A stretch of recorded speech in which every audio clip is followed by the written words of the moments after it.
tayo na tulong-tulong, napaunlarin ang mahal natin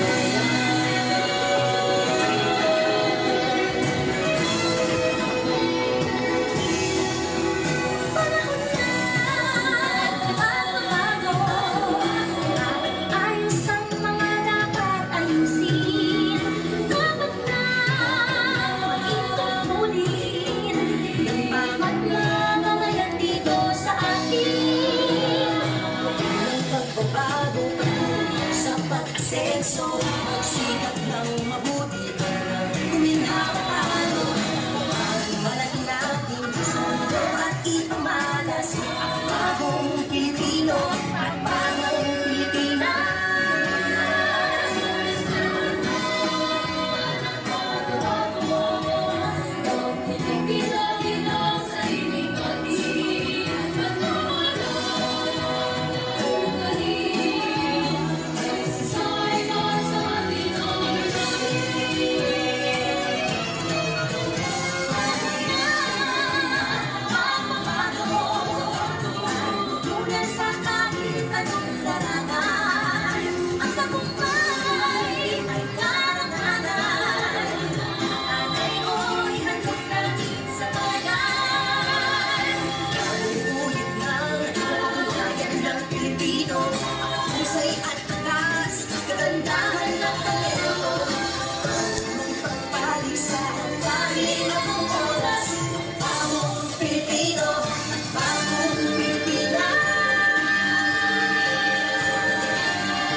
Manatili po tayong nakaharap sa ating pong bandilan ng ating watawat para naman po sa panunumpa sa watawat ng Pilipinas na pangungunahan po ni Binibining Mary Ann E. de la Piña, kawani ng PCDO.